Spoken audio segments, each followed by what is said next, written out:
कहानी का पूरा आनंद लेने के लिए इसके पिछले भाग को सुनना बिल्कुल मत भूलिएगा। उसका लिंक मैं आपको डिस्क्रिप्शन बॉक्स पर दे दूंगी और साथ में कमेंट बॉक्स में पिन भी कर दूंगी, तो आप वहां से भी जाकर सुन सकते हैं। मुंबई। समीर हॉस्टल से निकला ही था कि दीप्ति का कॉल आ गया। समीर: हेलो दीप्ति जी, कैसी हैं आप? दीप्ति: मैं ठीक हूँ, आप कैसे हैं? समीर: आई एम फाइन, आप सुनाइए। दीप्ति: एक्चुअली समीर, मैं आपसे मिलना चाहती थी। अगर आप फ्री हो तो क्या हम थोड़ी देर के लिए मिल सकते हैं? समीर: हाँ हाँ, क्यों नहीं। वैसे कोई इम्पोर्टेंट बात थी क्या? दीप्ति: नहीं, बस ऐसे ही। दीप्ति अभी बताना नहीं चाहती थी क्योंकि समीर फिर रास्ते भर परेशान होता हुआ आता। समीर: ओके, मैं आता हूँ, पर कहाँ? Deepti: sunshine restaurant. Okay. Sameer: ठीक है। आदित्य का घर। पवित्रा उस डायरी को पढ़ना शुरू करती है। जब से वो स्कूल जाने लगी थी तब से उसके लिखने और पढ़ने की हैबिट में काफ़ी प्रोग्रेस हुई थी, जिससे वो हिंदी की किताब और इंग्लिश के वर्ड्स भी काफ़ी हद तक पढ़ लेती थी। इस डायरी में आदित्य ने अपने आप से जुड़ी काफ़ी बातें इसमें लिखी थी। थोड़ी देर ऐसे ही पन्ने पलटने के बाद वो एक पेज पर आ जाती है जिस पर आदित्य की शादी के 3 दिन बाद की तारीख लिखी थी। पवित्रा सोचती है, अरे ये तो हमारी शादी के 3 दिन बाद की तारीख है। क्या लिखा है उन्होंने इसमें? खुश होकर पढ़ते हैं। 25 फरवरी 2020। मेरी जान, मैं तुमसे आज भी उतना ही प्यार करता हूँ जितना पहले किया करता था। आज भी मेरे दिल में तुम्हारे सिवा किसी के लिए कोई जगह नहीं है, पर मैं बहुत मजबूर हो गया हूँ क्योंकि मेरे हिस्से में एक बहुत बड़ी जिम्मेदारी आ गई है। पवित्रा अपने मन में सोचकर, ये वकील बाबू किस जिम्मेदारी की बात कर रहे हैं? पढ़ते हैं। बाबा शाह ने अपने दोस्त की बेटी नंदिनी से हमारा रिश्ता तय कर दिया ताकि मैं उससे शादी करके सारा कर्जा चुका सकूं और अपने बिजनेस और हमारी पुश्तैनी हवेली को बचा सकूं। किस्मत ने हमारे साथ एक बहुत बड़ा खेल खेला और ये सब यहीं ख़त्म नहीं हुआ। मैंने एक एक्सीडेंट में बाबा शाह को हमेशा के लिए खो दिया, पर इन्हीं सब में मुझसे एक बहुत बड़ी भूल हो गई। इस एक्सीडेंट में मैं अपनी पत्नी के धोखे में किसी और लड़की को अपने साथ घर ले आया। हालांकि मुझे बाद में पता चला कि वो मेरी पत्नी नहीं है। मेरी पत्नी नंदिनी तो उस एक्सीडेंट में मर चुकी थी, पर अब वो लड़की मेरी जिम्मेदारी है। इस लड़की का इस दुनिया में कोई नहीं है। ये अनाथ है, लाचार और बेबस है। ये सोच कर कि अब ये कहाँ जाएगी, मैंने इसे अपने घर में रख लिया है। पर बहुत जल्द मैं इसे इसके पति को ढूंढकर उसे सौंप दूंगा और तुम्हारे पास चलाऊंगा, हमेशा हमेशा के लिए। तब हम दोनों शादी कर लेंगे, तुम्हारा और सिर्फ तुम्हारा आदित्य। अब पवित्रा को समझ में आ रहा था कि क्यों उस दिन आदित्य ने उसे नंदिनी कहकर बुलाया था, क्यों वो उससे इतना कटा कटा रहता था, क्यों वो बस उसे एक जिम्मेदारी की तरह मानता था। आज उसे अपने हर सवाल का जवाब मिल चुका था। पूरी डायरी पढ़कर पवित्रा की आंखों में आंसू आ गए। पूरा सच जानकर वो अंदर से टूट चुकी थी। वो वहीं घुटनों के बल बैठकर रोने लगी। पवित्रा रोते रोते, ये क्या हो गया हमसे? जिन्हें हम अपना पति मानकर इतने दिनों से जिनके साथ रह रहे थे, वो हमारे पति है ही नहीं। वो तो कोई अनजान है और हम किसी अनजान के साथ इतने दिनों से रह रहे थे और उन्हें अपना पति मान रहे थे। ये कैसे हो गया हमसे? वो हाथों में अपना मुंह छिपाकर रोने लगी। पवित्रा मन ही मन, हम अब इस घर में नहीं रहेंगे, हम चले जाएंगे यहाँ से। वकील बाबू ने हमें क्यों नहीं बताया कि हम उनकी पत्नी नहीं हैं, कोई और है? ये सोचते सोचते वो रोने लगी। तभी उसका अक्स उसके ही सामने आकर खड़ा हो गया। अक्स: ये तुम क्या कर रही हो पवित्रा? जिस इंसान ने तुम्हें अपने ही घर में पनाह दी, ये जानते हुए भी कि तुम उसकी पत्नी नहीं, कोई और हो, उस इंसान को तुम गलत ठहरा रही हो। पवित्रा: तो हम क्या करें? क्यों वकील बाबू ने हमें नहीं बताया कि हम उनकी पत्नी नहीं हैं? क्यों उन्होंने हमसे सच्चाई छुपाई? अक्स: उन्होंने तुमसे इसलिए सच्चाई छुपाई क्योंकि तुम ये सदमा बर्दाश्त नहीं कर पाती। क्या उन्होंने तुम पर अपनी पत्नी होने का हक जमाया या तुम्हें कभी छूने की कोशिश की? अरे, उन्होंने तो अपने प्यार तक को अपने आप से दूर कर दिया और तुम हो कि आदित्य को ही दोषी ठहरा रही हो। पवित्रा: आज के ज़माने में तो गैर भी इतना नहीं करते जितना आदित्य ने तुम्हारे लिए किया है। सोचो सोचो पवित्रा, और आदित्य को दोषी ठहराना बंद करो। इतना कहकर वो अक्स वहाँ से गायब हो जाता है। पवित्रा ये सब बातें चुप होकर सोचने लगती है। आखिर सही भी तो था, वकील बाबू ने हमें कभी उस नज़र से नहीं देखा। आज के ज़माने में कौन इतना किसी के लिए करता है जितना उन्होंने हमारे लिए किया। हमें अपने घर में पनाह दी, यहाँ तक कि हमारे लिए दीप्ति जी से भी झूठ बोला कि हम उनकी पत्नी हैं, सिर्फ इसलिए ताकि हम एक मान सम्मान की ज़िंदगी जी सकें। लेकिन हम अब उन्हें ऐसे घुट कर जीने नहीं देंगे। हम उनकी ज़िंदगी से बहुत दूर चले जाएंगे। हमारी वजह से बहुत सहा है उन्होंने, पर अब उन्हें हम हमारी वजह से और नहीं सहने देंगे, नहीं सहने देंगे। और हमें पता है कि हमें क्या करना है। थोड़ी देर बाद डोरबेल बजती है। पवित्रा ये देखकर वहाँ से खड़ी हो जाती है और डायरी को जल्दी से टेबल पर वापस रख देती है। लगता है वकील बाबू आ गए। हम जल्दी से चुपचाप बिस्तर पर वापस लेट जाते हैं। अगर उन्होंने हमें इस तरह देख लिया तो वो इसकी वजह पूछेंगे जो हमारे पास है नहीं। पवित्रा जल्दी से जाकर बिस्तर पर लेट जाती है। तभी आदित्य कमरे में आ जाता है। आदित्य पवित्रा के पास बैठकर, पवित्रा सो गई क्या? मैं तुम्हारे लिए दवाइयाँ ले आया हूँ, पहले तुम कुछ खा लो फिर दवाई ले लेना, ठीक है?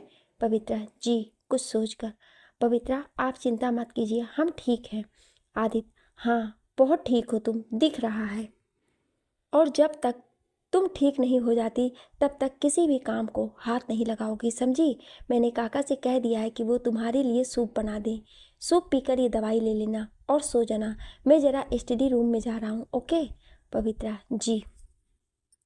आदित्य के जाने के बाद फिर से पवित्रा के आंखों में आंसू आ जाते हैं। वकील बाबू हमें माफ़ कर दीजिए, हमने आपसे छुपाया कि हमें सब सच्चाई का पता चल गया है। क्योंकि अगर हम आपको बता देते हैं कि हमें सच पता है तो जो अब हम करने वाले हैं वो आप हमें करने नहीं देते।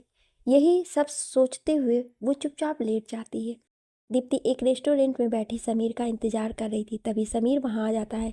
समीर दीप्ति की तरफ हाथ हिलाकर, हाय कैसी हैं आप? दीप्ति हाय मैं ठीक हूँ, आप कैसे हैं? समीर एक सांस भरकर, एक डॉक्टर की ज़िंदगी कैसी हो सकती है? बस घर से हॉस्पिटल और हॉस्पिटल से घर। दीप्ति हंसते हुए, जी बिल्कुल, ये तो आपने ठीक कहा। डॉक्टर्स की लाइफ सबसे ज़्यादा चैलेंजिंग होती है। समीर वैसे आपने आज यूँ अचानक मिलने बुलाया, कोई इम्पोर्टेंट बात? दीप्ति हड़बड़ाते हुए, हाँ बस ऐसा ही समझ लीजिए। तभी वहाँ वेटर ऑर्डर लेने आ जाता है। Waiter yes ma'am. Deepti Sameer की तरफ देखते हुए, बताइए आप क्या लेंगे? समीर 2 कप कॉफ़ी चलेगा। दीप्ति या श्योर। समीर हाँ तो बताइए दीप्ति जी, क्या बात थी जो आपने यूँ अचानक बुलाया? दीप्ति एक्चुअली समीर बात यह है कि आपकी मम्मी ने मेरी दीदी जीजू से मेरा हाथ मांगा है आपके लिए। वो मुझे पसंद करती हैं और अपनी बहू बनाना चाहती हैं। समीर हैरानी से, व्हाट? माँ ने आपके दी और जीजू से ऐसा कहा? पर माँ ने मुझसे तो ऐसा कोई जिक्र नहीं किया। दीप्ति मुझे भी लगा ही था कि शायद उन्होंने आपसे नहीं पूछा, पर जब दी ने मुझसे इस बारे में बात की और मेरी राय जाननी चाहिए तब मुझे लगा कि एक बार आपसे बात करनी चाहिए। समीर ओ माय गॉड, माँ भी ना, उन्हें मेरी शादी की इतनी जल्दी है कि वो कुछ भी कह देती हैं। I am sorry Deepti ji. Deepti it's okay Sameer, वो माँ है और हर माँ यही चाहती है कि उसके बेटे की शादी हो और उसके घर में भी एक प्यारी सी बहू आए। लेकिन प्रॉब्लम ये है कि मैं इस काबिल अभी नहीं हूँ कि उनके घर की बहू बन पाऊँ। समीर उसकी तरफ देखने लगता है। दीप्ति हाँ समीर, इसलिए मैंने आपको यहाँ बुलाया था। एक्चुअली समीर मैं किसी और से प्यार करती हूँ। हालांकि हमारा रिश्ता चल नहीं पाया, उन्होंने अपने पेरेंट्स की वजह से किसी और लड़की से शादी कर ली, लेकिन मैं आज तक उन्हें भूल नहीं पाई हूँ और शायद ना ही कभी भूल पाऊँगी। मैं भी शादी के लिए तैयार नहीं हूँ। आप प्लीज़ आंटी जी को समझाइए ना कि वो मुझे लेकर ऐसे सपने ना देखें जो पूरे नहीं हो सकते। समीर आप चिंता मत कीजिए दीप्ति जी, मैं माँ को समझाऊंगा, ठीक है? Deepti thank you. दोनों थोड़ी देर इधर उधर की बातें करते हुए कॉफ़ी पीते हैं और फिर अपने अपने घरों की तरफ निकल जाते हैं। समीर अपने घर पहुंचता है। दरवाज़ा सुभद्रा जी खोलती हैं तो समीर अंदर आकर सोफे पर बैठ जाता है। सुभद्रा जी अंदर पानी लेने जाती हैं तो समीर उन्हें वहीं अपने पास बैठा लेता है। सुभद्रा जी क्या हुआ समीर, पानी तो लाने दे बेटा। समीर माँ मुझे आपसे कुछ बात करनी थी, प्लीज़ बैठिए ना। सुभद्रा जी क्या हुआ समीर, क्या बात है? समीर माँ आपने दीप्ति के दी और जीजू से मेरे और दीप्ति की शादी की बात की है क्या? सुभद्रा जी ने एक बार को तो समीर के मुंह से ये बात सुनकर हैरान हो जाती हैं कि समीर को इस बारे में कैसा पता चला। पर फिर अपने आप को संभाल कर वो कहती हैं, तो क्या हुआ समीर, वैसे भी दीप्ति मुझे पसंद है और मुझे लगता है कि वो तेरे लिए एक अच्छी जीवन साथी साबित होगी। क्या तुझे दीप्ति पसंद नहीं है? समीर, माँ ऐसी बात नहीं है, दीप्ति एक अच्छी लड़की है, लेकिन मैं अभी शादी नहीं करना चाहता। अभी मैं इन सब चीज़ों के लिए तैयार नहीं हूँ। सुभद्रा जी, पर क्यों बेटा, आखिर ऐसा क्या है जो तू अभी शादी नहीं करना चाहता? बेटा, यही उम्र होती है शादी की, और वैसे भी अब मुझसे अकेला नहीं रह जाता। मेरा भी तो मन करता होगा कि मेरे घर में एक प्यारी सी बहू आए। समीर, माँ मैं समझता हूँ, पर मैं अभी शादी नहीं कर सकता, बस मुझे थोड़ा टाइम चाहिए। सुभद्रा जी, और कितना टाइम चाहिए तुझे? समीर, माँ प्लीज़। ये कहकर समीर वहाँ से अपने कमरे में चला जाता है। सुभद्रा जी, समीर मेरी बात तो सुन बेटा। पर समीर नहीं सुनता और वहाँ से चला जाता है। अंदर जाकर वो कमरे में चुपचाप आंखें बंद करके बेड पर बैठ जाता है और उस दिन को सोचने लगता है जब उसकी शादी हुई थी और वो अपनी दुल्हन लेकर आ रहा था। तभी उसकी आंखों के आगे वो मंजर घूम जाता है जब उसकी गाड़ी का एक्सीडेंट हुआ था और उसमें उसने अपनी पत्नी को खो दिया था। तभी वो अपनी आंखें खोल लेता है। समीर अब तक उस सदमे से बाहर नहीं आ पाया था और यही वजह थी कि वो अभी किसी से भी शादी नहीं करना चाहता था। और फिर दीप्ति ने भी तो यही कहा था कि उसे अभी थोड़ा वक्त चाहिए। थोड़ी देर वो ऐसे ही बैठा रहता है, फिर उठकर वॉशरूम में नहाने चला जाता है। आदित्य का घर। आदित्य को स्टडी रूम में ही फाइल्स का काम करते करते काफ़ी देर हो चुकी थी। अचानक उसे पवित्रा का ख्याल आता है और वो उठकर उसके रूम में उसका हाल चाल पूछने के लिए जाता है। पर वो कमरे में आकर देखता है कि पवित्रा सो चुकी थी। वो उसका माथा छूकर देखता है तो अब उसका बुखार पहले से कम था। वो चुपचाप लाइट ऑफ करके रूम बंद करके अपने कमरे में सोने चला जाता है। थोड़ी देर बाद पवित्रा अपने बेड से उठती है, क्योंकि जब आदित्य उसके कमरे में आया था तो वो सोई नहीं थी, बस सोने का नाटक कर रही थी। वो बेड से उठती है और अलमारी खोलकर अपने कुछ कपड़े एक बैग में पैक करने के बाद आदित्य के लिए एक चिट्ठी लिखती है और फिर अपना रूम खोलकर वहाँ से बाहर आ जाती है। नीचे आकर वो देखती है कि सब सोए हुए थे, तो वो दरवाज़ा खोलकर पीछे के रूम से बाहर निकल जाती है। अब सड़क पर पवित्रा अकेली चल रही थी। उसे अपनी ज़िंदगी में अब कहाँ जाना है, क्या करना है, नहीं पता था। वो बस एक अनजान राह पर चली जा रही थी। मुंबई शहर। पवित्रा आधी रात में सुनसान सड़क पर अकेली चलती जा रही थी। उसे पता नहीं था उसे जाना कहाँ है, पर फिर भी वो एक अनजानी डगर पर चले जा रही थी। पवित्रा काफ़ी देर चलने के बाद जब थक गई तो उसने सोचा कि बैठकर थोड़ी देर आराम कर ले। वो पास ही जाकर एक चबूतरे पर बैठ गई। वो माथे से अपना पसीना पोंछ रही थी कि तभी कुछ मवाली से लोग वहां घूमते हुए आ गए। इतनी रात में एक अकेली लड़की को देखकर वो उसे अजीब नज़रों से घूरते रहे। पवित्रा ने जब देखा कि वो लोग उसी की तरफ देख रहे हैं तो वो थोड़ा आगे चली गई। पवित्रा का मन बहुत घबरा रहा था, उसका कलेजा मुंह को आ गया था। वो जल्दी जल्दी चलते हुए जा रही थी। वो मवाली भी उसी के पीछे पीछे आने लगी। पवित्रा अब जल्दी से भाग एक गली में घुस गई। उन मवालियों ने वहां रुककर देखा भी कि वो चली गई कहीं। थोड़ी देर रुकने के बाद वो लोग सीधे रोड की तरफ ही निकल गए। जब पवित्रा को लगा कि अब वो लोग यहाँ नहीं हैं, तब वो निकलकर बाहर आई। वो अब अपना बैग संभालने हुए चले जा रही थी। पवित्रा मन ही मन प्रभु को सोचते हुए, हे भोलेनाथ हमारी मदद करो। जिस रास्ते पर हम चल पड़े हैं वो रास्ता कठिन है, लेकिन हमें बस आपका साथ चाहिए। हमें कोई राह दिखाओ भोलेनाथ। पवित्रा के आंखों में आंसू आ गए। आसमान में बिजली भी कड़क रही थी और उसके पैर भी अब जवाब दे चुके थे। थोड़ी देर चलने के बाद उसे किसी दिशा से मंदिर की घंटियों की आवाज़ सुनाई दी, तो वह उसी दिशा में चल पड़ी। थोड़ा आगे जाकर उसे एक मंदिर दिखाई दिया। ये देखकर उसके चेहरे पर एक संतोष की भावना आ गई। वो मंदिर की सीढ़ियों पर ही आकर बैठ गई। थोड़ी देर बाद मंदिर के पुजारी जी आए और मंदिर का कपाट बंद करने लगे। तभी उन्होंने सीढ़ियों पर बैठी एक लड़की को देखा। वो नीचे उतरकर उसके पास आए। वहाँ पवित्रा ही बैठी थी। पुजारी जी उसके पास आकर, कौन हो तुम बेटी, और यहाँ मंदिर की सीढ़ियों पर क्यों बैठी हो? पवित्रा उनके सामने हाथ जोड़कर, पुजारी जी क्या मैं एक रात यहाँ मंदिर में बिता सकती? वो पुजारी जी बहुत ही भले आदमी थे। हाँ बेटी, परंतु तुम यहाँ क्यों रुकना चाहती हो? तुम्हारा घर कहाँ है? पवित्रा आंखों में आंसू लिए, मैं अनाथ हूँ पुजारी जी, मेरा इस दुनिया में कोई नहीं। मैं यहाँ अपने पति को ढूंढने आई हूँ। वो एक एक्सीडेंट में मुझसे बिछड़ गए हैं। पुजारी जी, ठीक है बेटी, एक रात क्यों, तुम जब तक चाहो यहाँ रह सकती हो। हे भोलेनाथ का मंदिर है, यहाँ सबको शरण मिलती है। मेरी कोई बेटी नहीं है, मैं भी सोचूंगा कि मेरी बेटी कुछ दिनों के लिए रहने आई है। पुजारी जी उसे अपने साथ मंदिर में ले जाते हैं। वे अपने कमरे के दाईं ओर बनी कोठरी खोल देते हैं। पुजारी जी पवित्रा से कहते हैं, बेटी ये कोठरी खाली पड़ी है, तुम इसमें रह सकती हो। पवित्रा उस कोठरी में अपना सामान रख देती है। इतने में पुजारी जी भी जाकर मंदिर के कपाट बंद करने लगते हैं। वह भोलेनाथ के आगे हाथ जोड़कर, हे भोलेनाथ, ये कैसी लीला है तेरी, इस बेचारी बच्ची को तूने इसके पति से ही बिछुड़वा दिया। हे प्रभु, इस बच्ची को उसके पति से मिलवा दो। तू तो अंतर्यामी है, किसी को कष्ट में नहीं देख सकता। बिना पति के एक ब्याहता को दुनिया कैसी नज़र से देखती है, ये मैं जानता हूँ। हे प्रभु, इस बच्ची की पुकार सुन ले। पुजारी जी भी कपाट बंद कर अपनी कोठरी में चले जाते हैं। अगले दिन पवित्रा सुबह उठकर नहा धोकर बाहर आ जाती है और वहाँ मंदिर की साफ सफाई करने लगती है। इतने में पुजारी जी भी वहाँ आ जाते हैं। वह पवित्रा को मंदिर में प्रभु की सेवा करते देख बहुत खुश होते हैं। उधर आदित्य की भी सुबह आँख खुलती है तो वो उठकर नीचे आ जाता है।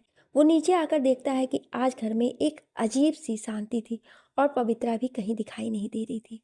वरना तो रोज उसकी आँख पवित्रा की आरती से ही खुलती थी, क्योंकि पवित्रा सुबह 5 बजे ही उठ जाती थी और नहा धोकर सबसे पहले मंदिर में जाकर दिया जलाती थी और भगवान जी की आरती करती थी।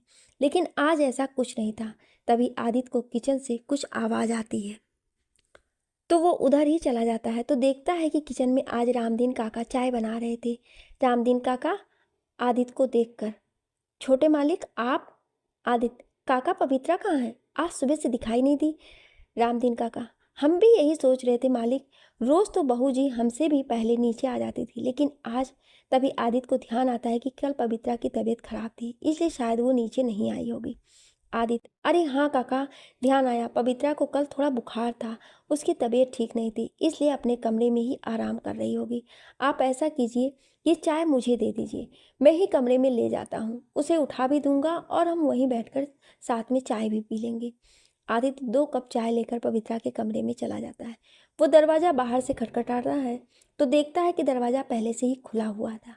आदित्य अंदर चला आया, पवित्रा, पवित्रा कहाँ हो तुम? लेकिन पवित्रा अपने कमरे में नहीं थी। आदित्य ने बालकनी की तरफ जाकर देखा, वॉशरूम में भी देखा, लेकिन पवित्रा उसे कहीं नहीं मिली। आदित्य काफ़ी हैरान था कि पवित्रा इतनी सुबह सुबह चली कहाँ गई। वो गार्डन से वापस दौड़कर पवित्रा के रूम में गया। उसने फिर से सब जगह देखा पर वो कहीं नहीं थी।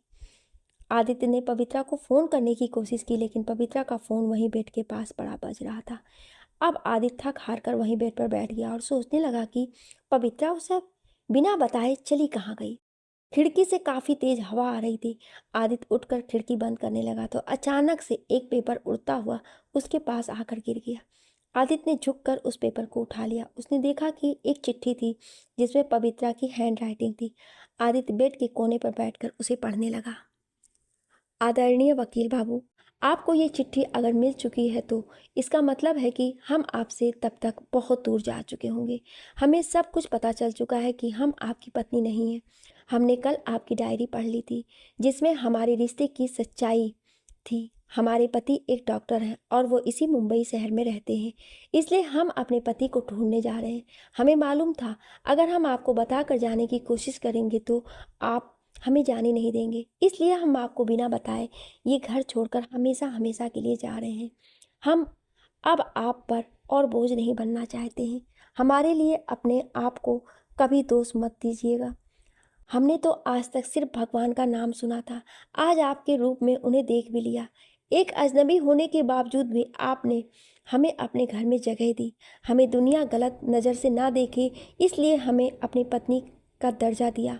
यहाँ तक कि आपने दीप्ति जी से भी झूठ बोला कि हम आपकी पत्नी हैं। लेकिन अब हमें सब कुछ पता चल गया है, इसलिए अब इससे आगे का रास्ता हमें खुद ही तय करना होगा। आपने हमें बहुत मान सम्मान दिया, हम आपका एहसान कभी नहीं भूलेंगे। हो सके तो हमें माफ़ कर दीजिएगा। और हाँ, एक और बात, दीप्ति जी को अपनी ज़िंदगी में वापस ले आइए और उन्हें इस बार सारी सच्चाई बता दीजिएगा। वो आपसे बहुत प्यार करती है और हमें मालूम है कि आप भी उनसे बहुत प्यार करते हैं। आप जल्दी ही उनसे शादी कर लीजिएगा और उन्हें अपना बना लीजिएगा। बस एक आखिरी एहसान हम पर कीजिएगा कि हमें ढूंढने की कोशिश मत कीजिएगा, क्योंकि हम अब आपको नहीं मिलेंगे। पवित्रा। आदित्य ये खत पढ़कर धम से जमीन पर बैठ जाता है। उसे समझ नहीं आ रहा था कि ये एकदम से क्या हो गया। आदित्य बहुत देर तक ऐसे ही बैठा रहा। फिर वो अचानक से खड़ा हुआ और फार्म हाउस से बाहर निकल गया। बाहर आकर उसने अपनी गाड़ी स्टार्ट की और पवित्रा को ढूंढने निकल गया। सुबह से शाम हो गई थी उसे मुंबई की सड़कों पर घूमते घूमते, लेकिन पवित्रा उसे कहीं नहीं मिली। इधर पवित्रा रोज मंदिर में ही रहती और प्रभु की सेवा करती। पुजारी जी भी उसे भगवान की सेवा करते देखकर खुश होते और महादेव से यही प्रार्थना करते कि उसे उसका पति जल्दी ही मिल जाए। पवित्रा को भी पूरा विश्वास था कि एक ना एक दिन उसे उसके पति जरूर मिल जाएंगे। आज 10 दिन होने को आए थे पवित्रा को आदित्य का घर छोड़े हुए। आदित्य का रोजाना का नियम बन चुका था पवित्रा को ढूंढने का, लेकिन पवित्रा उसे कहीं नहीं मिली थी। उसने सरता और चाचा जी वीरेन जी को भी सब कुछ बता दिया था कि पवित्रा को सब पता चल गया है और वो उसका घर छोड़कर चली गई है। सरता और वीरेन जी को भी बहुत दुख हुआ कि पवित्रा इतनी समझदार होकर भी कैसे ऐसी गलती कर बैठी। उन्होंने आदित्य को भी सांत्वना दी कि वो भगवान से प्रार्थना करे कि वो जहाँ भी वो सुरक्षित हो और उसे कोशिश करे ढूंढने की, क्या पता कहीं मिल जाए। आदित्य भी काफ़ी परेशान था कि पवित्रा कैसी होगी, कहाँ होगी, किस हाल में जी रही होगी। एक दिन पवित्रा भोलेनाथ के मंदिर में आरती गा रही थी। उसकी आवाज़ इतनी मीठी थी कि सभी भक्त उसकी आवाज़ में ही मंत्रमुग्ध हो गए थे। पवित्रा जब भी आरती गाती सभी भक्त ऐसे ही मंत्रमुग्ध से हो जाते थे। सुभद्रा जी, समीर की माँ भी रोज़ उस मंदिर में आया करती थी। वो भी पवित्रा की आवाज़ सुनकर मंत्रमुग्ध हो चुकी थी। एक दिन वह पुजारी जी से पूछ ही बैठी, पुजारी जी, कौन है ये बच्ची? बहुत ही प्यारा गाती है। आपकी कोई रिश्तेदार है क्या? पुजारी जी, नहीं नहीं बहन जी, मेरी रिश्तेदार तो नहीं है, लेकिन हाँ अपनी सी ही लगती है। मुझे तो एक दिन मंदिर की सीढ़ियों पर बैठी मिली थी। कहती है कि इसका पति एक एक्सीडेंट में गुम हो गया है, उसे ही ढूंढने आई है बेचारी। काम की तलाश भी है इसे, आखिर पेट भी तो पालना होता है। सुभद्रा जी ये सुनकर बहुत दुखी हुई। जी पुजारी जी, बिल्कुल ठीक कह रहे हैं आप। अकेली औरत का इस समाज में रहना बहुत मुश्किल हो जाता है। मेरी आपसे एक विनती है, क्या आप एक बार मेरी उससे बात करवा सकते हैं? पुजारी जी, हाँ हाँ क्यों नहीं। पुजारी जी पवित्रा को बुलाते हैं और बिटिया जरा सुनना तो, तुमसे कोई मिलने आया है। पवित्रा, कौन है बाबा? पवित्रा पुजारी को इसी नाम से संबोधित करती थी। पुजारी जी, बिटिया ये सुभद्रा जी हैं, यहाँ मंदिर अक्सर आती जाती रहती हैं, तुमसे कुछ बात करना चाहती हैं। एक बार मिल लो। पवित्रा सुभद्रा जी की तरफ देखकर, जी नमस्ते। सुभद्रा जी प्यार से उसके सर पर हाथ फेरकर, नमस्ते बेटा, आओ यहाँ सीढ़ियों पर बैठते हैं। सुभद्रा जी उसके साथ सीढ़ियों पर ही बैठ जाती हैं। सुभद्रा जी, बेटा तुम्हारे बारे में पुजारी जी ने मुझे बताया, बहुत दुख हुआ जानकर, पर क्या करें, होने को कौन टाल सकता है। एक बात कहूँ, अगर बुरा ना मानो तो। पवित्रा, जी माँ जी कहिए ना। सुभद्रा जी मुस्कुराकर, तुम चाहो तो मेरे साथ मेरे घर चल सकती हो। मेरे घर में बस मैं और मेरा बेटा ही रहते हैं, तुम्हें कोई दिक्कत नहीं होगी वहाँ। तुम मेरा काम में हाथ बटा दिया करना, तुम्हें काम भी मिल जाएगा और मुझे किसी का साथ भी मिल जाएगा। पवित्रा सुभद्रा जी की तरफ देखकर, लेकिन मैं इस तरह आपके घर कैसे जा सकती हूँ? सुभद्रा जी, क्यों नहीं जा सकती? तुम काम की तलाश तो कर रही हो ना, तो हमारे यहाँ कर लो। मेरे से अब घर का सारा काम भी नहीं होता। बेटे को बोलती हूँ कि शादी कर ले, वो तो ऐसे शादी के नाम से भागता है जैसे ना जाने मैंने उससे ऐसा क्या कह दिया हो। मेरी भी अब उम्र हो गई है, सारा काम अकेले नहीं हो पाता है मुझसे। तुम आओगी तो मेरा काम भी बढ़ जाएगा। बोलो, चलोगी मेरे साथ? और हो सकता है इस बीच तुम्हारे पति भी तुम्हें मिल जाए। पवित्रा की आंखों में आंसू आ जाते हैं। सुभद्रा जी, नहीं बेटा, ऐसे नहीं रोते, भगवान सब ठीक करेंगे। जाओ अब जल्दी से अपने जो भी कपड़े हैं उन्हें पैक कर लो, मैं इतने में पुजारी जी से बात कर लेती हूँ। पवित्रा सर हिलाकर, जी। वो जाने के लिए मुड़ती ही है कि इतने में सुभद्रा जी उसे फिर से आवाज़ देती हैं, वैसे बेटे तुम्हारा नाम क्या है? पवित्रा मुस्कुराकर, जी। पवित्रा अपना नाम बोलने को होती है कि अचानक वो रुक जाती है। पवित्रा मन ही मन में, अगर वकील बाबू मुझे ढूंढते हुए यहाँ तक आ गए तो नहीं नहीं, मुझे अपनी पहचान छिपा कर रखनी होगी।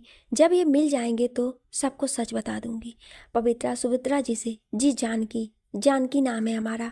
सुभद्रा जी मुस्कुराकर, जानकी बहुत प्यारा नाम है। जानकी जाओ अपना सामान बांध लो। पवित्रा जी। पवित्रा वहाँ से चली जा। सुभद्रा जी, पुजारी जी मैं जानकी को अपने साथ ले जाना चाहती हूँ। वो काम की तलाश में है और मैंने उसे काम दे दिया है। आज से वो मेरे घर में काम करेगी, ठीक है।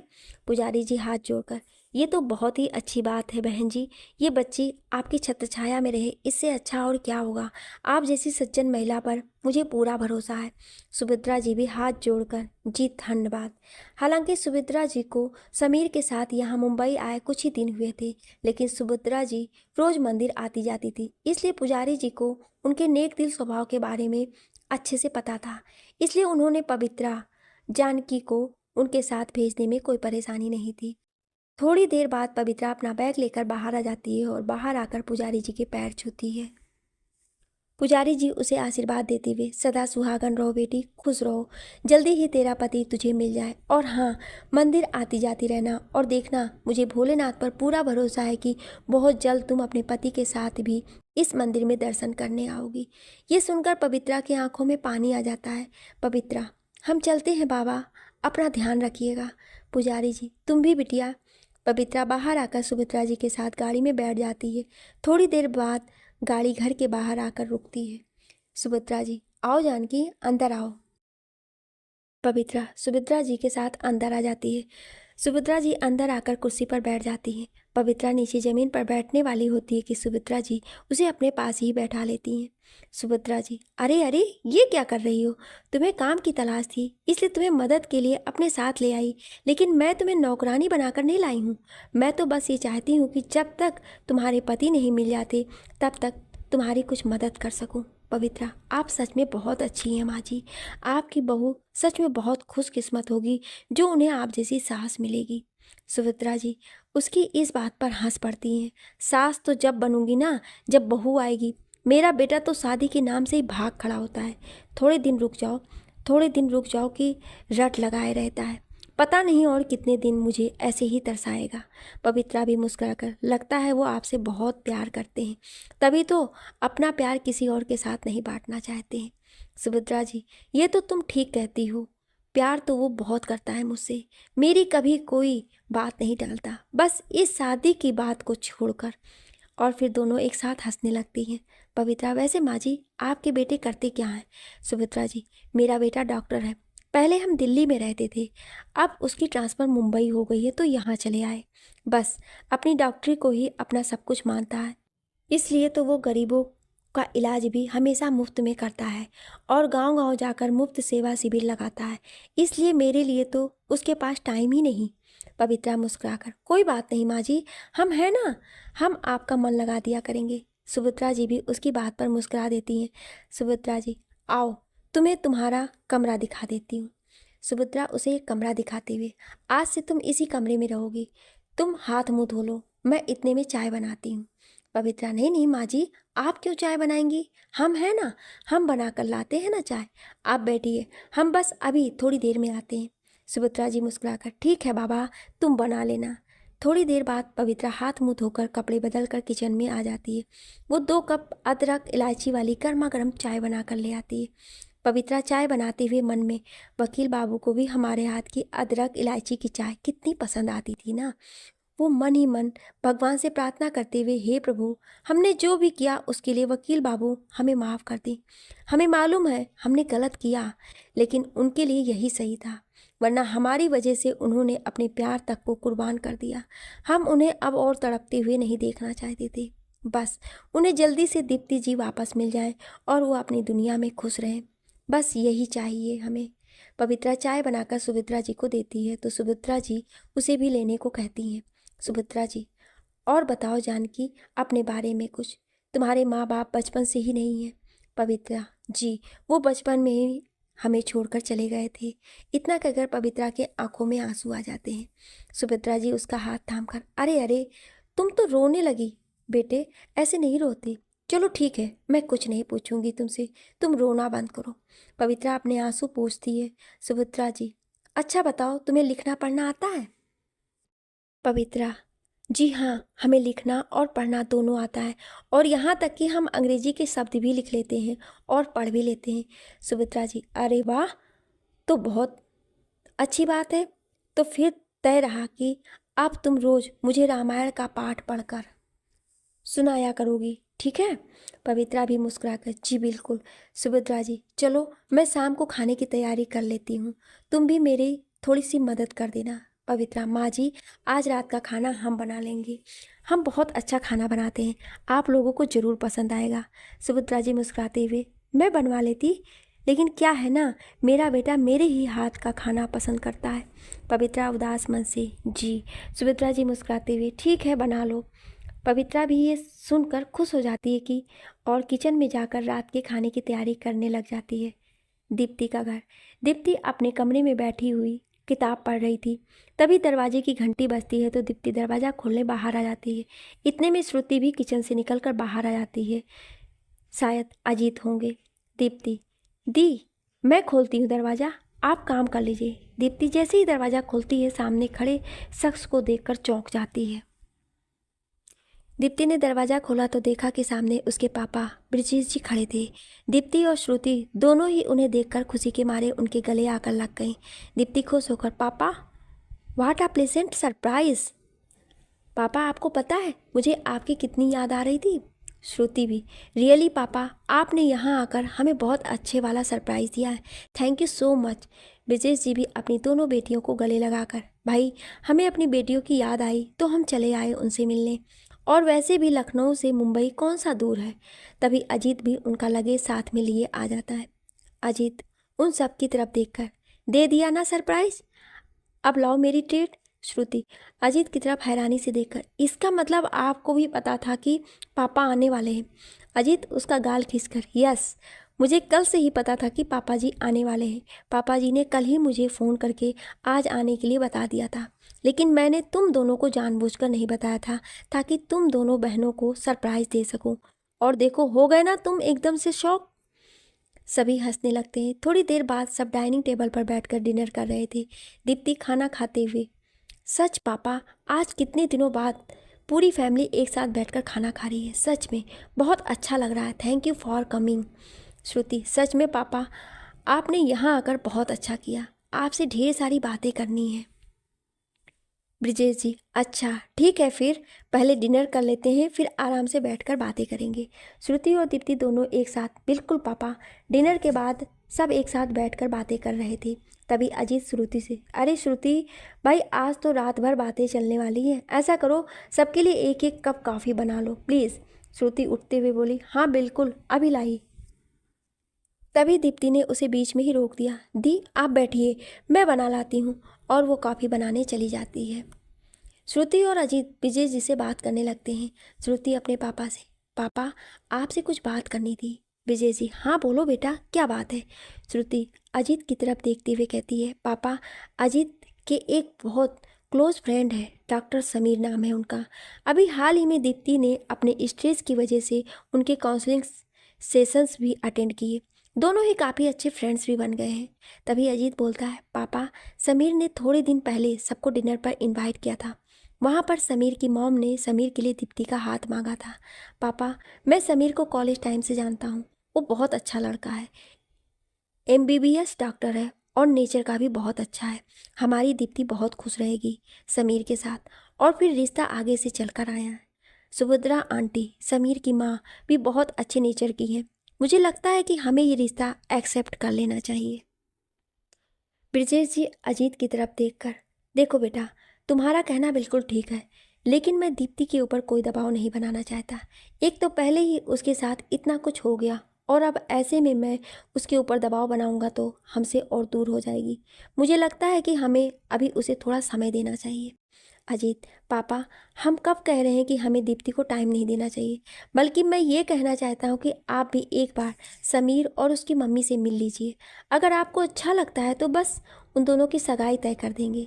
इसी बहाने उन दोनों को कुछ दिन एक दूसरे को अच्छे से जानने का मौका भी मिल जाएगा। विजय जी कुछ सोचकर, ठीक है ऐसा करते हैं, परसों रविवार है तो जब हम समीर से और उसकी मम्मी से मिल लेते हैं, ठीक है ना। अजीत मुस्कुराकर, ठीक है पापा, मैं कल ही सुभद्रा आंटी को फ़ोन पर बता दूंगा कि आप उनसे मिलना चाहते हैं। थोड़ी देर बाद दीप्ति भी काफ़ी बनाकर ले आती है और सभी बैठकर काफ़ी पीते हुए बातें करने लगते हैं। इधर पवित्रा किचन में खाना बना रही थी और साथ ही साथ गर्मा गर्म रोटियां सेक कर सुभद्रा जी को परोस रही थी। सुभद्रा जी, बस बस, अब मुझसे और नहीं खाया जाएगा। आज तो सच में बहुत खा लिया। सच जान की बहुत अच्छा खाना बनाती हो। मुझे तो लगा था सिर्फ मैं ही अच्छा बनाती हूँ, लेकिन तुम तो मुझसे भी अच्छा खाना बनाती हो। सच जादू है तुम्हारे हाथों में। अपनी तारीफ सुनकर पवित्रा भी खुश हो जाती है। तभी दरवाजे की डोरबेल बजती है। सुभद्रा जी दरवाजे की ओर देखकर, शायद समीर होगा, मैं खोलती हूँ। तभी पवित्रा उन्हें रोककर, रुकिए माँ जी, आप बैठकर खाना खाइए, हम खोल देते हैं दरवाज़ा। पवित्रा बाहर जाकर दरवाज़ा खोल देती है। दरवाज़ा खोलते ही समीर अपने सामने खड़ी हुई किसी अनजान लड़की को देखकर वह हैरान हो जाता है। सामने खड़ी पवित्रा भी अपनी आंखें झुका लेती है। पवित्रा को देख समीर के दिल की धड़कनें अचानक से अपने आप ही तेजी से धड़कने लगती है। पवित्रा का वो मनमोहक सा चेहरा, उसकी सादगी किसी को भी लुभाने के लिए काफ़ी थी। पवित्रा एक तरफ हो जाती है तो समीर अंदर आ जाता है। अंदर आकर समीर अपनी माँ के पास ही बैठ जाता है। सुभद्रा जी, आ गए बेटा? समीर भी उनके कंधे पर सर रखकर बैठ जाता। हाँ माँ, आज हॉस्पिटल में पेशेंट्स थोड़ा ज़्यादा थे, इसलिए थोड़ी देर हो गई। सुभद्रा जी उसके बालों में हाथ फेरते हुए कहती हैं, तुझे किस दिन देर नहीं होती। मुझे तो अब आदत हो गई है इन सब की। चल अब तू जल्दी से हाथ मुंह धो ले, मैं खाना लगाती हूँ। समीर उठते हुए, ओके माँ, मैं अभी फ्रेश होकर आता हूँ। समीर फ्रेश होकर कपड़े बदलकर डाइनिंग टेबल पर आकर बैठ जाता है। इतने में सुभद्रा जी भी उसके साथ वाली चेयर पर आकर बैठ जाती हैं। पवित्रा बाहर आकर समीर को खाना परोसती है और वापस किचन में चली जाती है। इतनी देर में समीर उसकी हल्की सी निगाह से देखता है और वापस अपना खाना खाने लगता है। सुभद्रा जी उसके पास ही बैठकर उसे मुस्कुराते हुए देखने लगती है। आज खाना कैसा बना है समीर? समीर अपनी माँ की तरफ मुस्कुराते हुए देखता है। माँ, मुझे लगता है कि आपको रोज़ अपने खाने की तारीफ सुनने की आदत हो गई। चलो ठीक है, कर देता हूँ तारीफ। खाना बहुत अच्छा बना है, हमेशा की तरह। सुभद्रा जी हंसने लगती हैं। खा गए ना चक्कर तू भी? ये खाना मैंने नहीं बनाया, जानकी ने बनाया है। समीर किचन की तरफ इशारा करते हुए, ये लड़की जो अंदर किचन में काम कर रही है? सुभद्रा जी, हाँ, बेचारी का इस दुनिया में कोई नहीं है। ये मुझे मंदिर में मिली, पुजारी जी के पास ही रह रही थी। कुछ दिनों से अपने पति को ढूंढने आई है यहाँ। बेचारी अपने पति से एक एक्सीडेंट में बिछड़ गई, इसलिए मैं इसे यहाँ अपने साथ ले आई। घर का काम भी संभाल लेगी, मेरी मदद भी हो जाएगी। वैसे भी अब मुझसे ज़्यादा काम नहीं हो पाता। ठीक किया ना मैंने? समीर अपना हाथ अपनी माँ के हाथ पर रखकर, माँ, आप कभी कोई गलत काम कर ही नहीं सकती। आपने जो किया ठीक किया। सुभद्रा जी भी मुस्कुरा देती है। रात को समीर अपने रूम में खड़ा खिड़की में से आसमान को निहार रहा था। तभी उसे बाहर किसी की पायल की आवाज़ सुनाई देती है। वो आवाज़ सुनकर बाहर आता है तो पता चलता है कि पवित्रा किचन का दरवाज़ा बंद करके अपने कमरे में जा रही थी। उसे देखकर समीर को अपनी माँ की याद आ जाती है कि एक एक्सीडेंट में इस लड़की का पति उससे बिछड़ गया था। समीर को भी इस बात से पिछले साल अपने साथ हुए उस एक्सीडेंट की याद आ जाती है।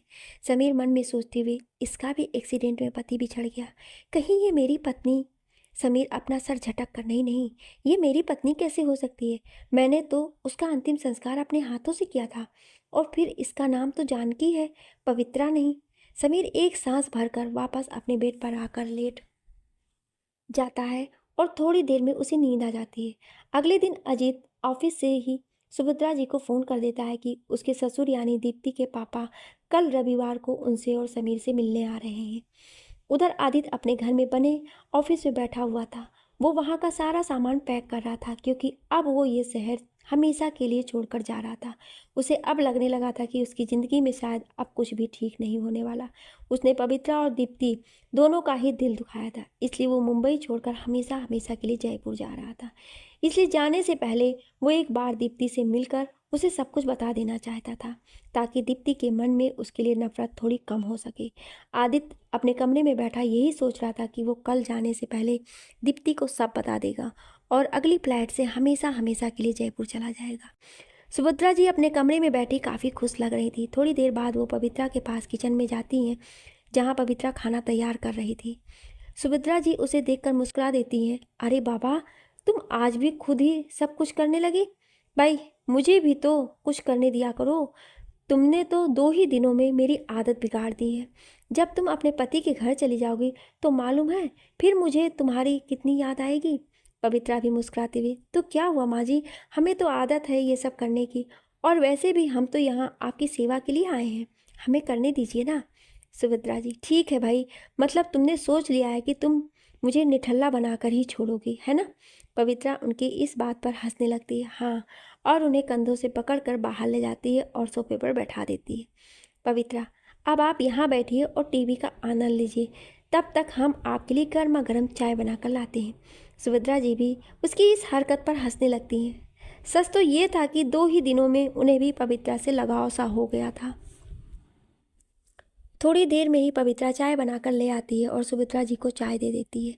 सुभद्रा जी चाय पीते हुए, जानकी, कल के लिए कुछ मीठा और कुछ नमकीन में कुछ बना लेना, कल समीर को लड़की वाले देखने आ रहे हैं। पवित्रा, डॉक्टर बाबू को? पर डॉक्टर बाबू तो अभी शादी नहीं करना चाहते ना। सुभद्रा जी, हाँ, पर उसके कहने से क्या होता है, मुझे लड़की बहुत पसंद है, वकालत की पढ़ाई की है उसने, समीर की अच्छी दोस्त भी है। कल उसके पापा समीर से मिलने आ रहे हैं और इस बार मैं उससे हाँ करवा कर ही छोड़ूंगी। रात को डोरबेल बजने की आवाज़ आई तो पवित्रा दरवाज़ा खोलने के लिए बाहर आ गई। दरवाजे पे समीर था। पवित्रा उसके हाथ से बैग ले लेती और समीर अंदर आ जाता है। थोड़ी देर बाद सुभद्रा जी डाइनिंग टेबल पर आकर बैठ गई तो समीर भी फ्रेश होकर खाना खाने आ गया। सुभद्रा जी उसे खाना सर्व करती हैं और पवित्रा भी गर्मा गर्म रोटियां सेक कर ले आती है। दोनों साथ ही बैठकर खाना खाते हैं। सुभद्रा जी खाना खाते हुए, समीर, तुझसे कुछ बात करनी है। समीर खाना खाते हुए, क्या माँ? सुभद्रा जी, पहले खाना तो खा ले, फिर आराम से बैठकर बातें करते हैं। खाना खाने के बाद समीर सोफे पर आकर बैठ जाता है तो सुभद्रा जी भी उसके पास आकर बैठ जाती हैं। समीर, बोलो ना माँ, क्या बात है? कुछ बात करनी थी आपको मुझसे। सुभद्रा जी, बेटा, वो बात ऐसी है कि कल दीप्ति के पिताजी तुझसे मिलने आ रहे हैं। समीर हैरान होकर, मुझसे? पर क्यों? सुभद्रा जी, तेरी और दीप्ति की शादी की बात करने। समीर हैरान होकर, पर क्यों? सुभद्रा जी, बेटा, जब थोड़े दिन पहले मैंने दीप्ति और उसकी दीदी और जीजू को खाने पर बुलाया था, तब मैंने श्रुति से तेरे और दीप्ति के लिए शादी की बात की थी और श्रुति और अजीत को भी ये रिश्ता बहुत पसंद है। श्रुति और अजीत ने विजय जी से भी बात कर ली है और इसीलिए वो भी तुझसे मिलना चाहते हैं। समीर खड़ा होकर, माँ, मुझे ये सब बात पता है, आपको मना तो किया था ना कि मैं और दीप्ति अभी शादी नहीं करना चाहते हैं, फिर आप क्यों जिद कर रही हो? सुभद्रा जी, मैं जिद कर रही हूँ? बेटा, यही सही वक्त है शादी का, फिर कब करेगा तू शादी? अजीत को तू पहले से ही जानता है, दीप्ति भी तेरी अच्छी दोस्त बन गई है, फिर प्रॉब्लम क्या है आखिर?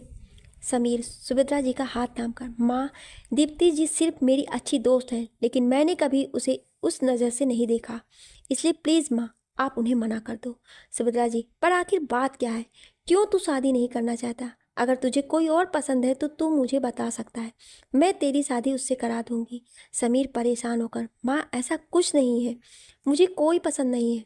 सुभद्रा जी उसके कंधे पर हाथ रखकर, तो फिर बात क्या है? बाहर आवाज़ सुनकर पवित्रा भी किचन के बाहर आकर खड़ी हो जाती है। समीर थोड़ी देर शांत हो जाता है, फिर एक सांस भरकर वो सुभद्रा जी की तरफ देखकर कहता है, माँ, मैंने आपसे एक बात छुपाई है। सुभद्रा जी हैरानी से, क्या बात छुपाई है? पर कौन सी बात? देख समीर, मेरा दिल बैठा जा रहा है, बताना क्या बात है? समीर उनकी तरफ देखकर, माँ, मेरी 1 साल पहले शादी हो चुकी है। सुभद्रा चौंक कर, क्या? तेरी शादी? समीर, ये कैसा मजाक है? तुझे शादी नहीं करनी तो तू अब ये सब कहानियां सुना रहा है? समीर, नहीं माँ, मैं मजाक नहीं कर रहा। तुझे याद है, पिछले साल मैं धनकपुर गया था मुफ्त सेवा शिविर में, पर इस बार चौंकने की बारी पवित्रा की थी। वो अपने मन में, धनकपुर? सुभद्रा जी, हाँ, पर इन सब बातों का कैंप से क्या लेना देना? समीर, माँ, हम सभी धनकपुर पहुंचकर वहाँ के प्रधान जी के यहाँ रुके थे और फिर उसने धनकपुर में जो कुछ हुआ वो सब सुभद्रा जी को बता दिया। समीर, जब मैं वहाँ से अपनी पत्नी पवित्रा को लेकर वापस आ रहा था, तब रास्ते में सामने से आती बस से हमारा एक्सीडेंट हो गया। हमारी गाड़ी और उस बस के बहुत सारे लोग मारे गए। किस्मत से मैं बच गया, लेकिन जब मुझे होश आया तो देखा कि वहाँ सब लोग बहुत बुरी हालत में थे। जब मैंने उठकर अपनी पत्नी को ढूंढा तो वहाँ थोड़ी देर पर दुल्हन के जोड़े में मैंने अपनी पत्नी को पाया। मैंने उसकी सांसें चेक की, लेकिन वो मुझे हमेशा के लिए छोड़कर जा चुकी थी। मैंने वहीं उसका अंतिम संस्कार किया और वापस आ गया। तब से माँ, मैं अब तक उस हादसे को भुला नहीं पाया हूँ। ये सब कहते कहते समीर की आंखों में आंसू आ गए। सुभद्रा जी भी उसकी कहानी सुनकर बहुत दुखी हुई। समीर अपने आंसू पोंछकर, माँ मैं थोड़ा सा वक्त चाहता हूँ, प्लीज़ मुझे समझने की कोशिश करो। उधर पवित्रा किचन में खड़ी फूट फूट कर रोए जा रही थी। वो अपने मन में, हे भगवान, ये कैसी नियति है हमारी, जिन्हें अपना पति समझकर जिनके घर में रह रहे थे वो हमारे पति नहीं थे, और जब हमारे पति आज हमारे आंखों के सामने हैं तो उन्हें कैसे बताएं कि उनकी पत्नी मरी नहीं है, जिंदा है। उन्होंने अपनी पत्नी के धोखे में किसी और का अंतिम संस्कार कर दिया। और वो आंखों में आंसू भरे बाहर खड़े समीर को देखने लगी। सुभद्रा जी समीर के कंधे पर हाथ रखकर, देख बेटा, जिंदगी में आगे तो बढ़ना ही पड़ता है। जो होना था वो हो गया, होने को तो कोई टाल नहीं सकता, लेकिन ज़िंदगी यही कहती है कि हमें आगे बढ़ना चाहिए, क्योंकि पीछे मुड़कर देखने से हमें सिर्फ निराशा ही हाथ लगती है। समीर अपनी माँ का हाथ थाम कर, माँ मैं बस तुझसे इतना कहना चाहता हूँ कि मैंने अपने हाथ से मुखाग्नि दी थी, इसलिए मैं अभी 1 साल तक शादी नहीं कर सकता, और 1 साल बीतने में सिर्फ 2 ही महीने तो बाकी हैं। तब तक के लिए रुक जाओ, इतने में मैं अपने आप को संभालने की पूरी कोशिश करूँगा।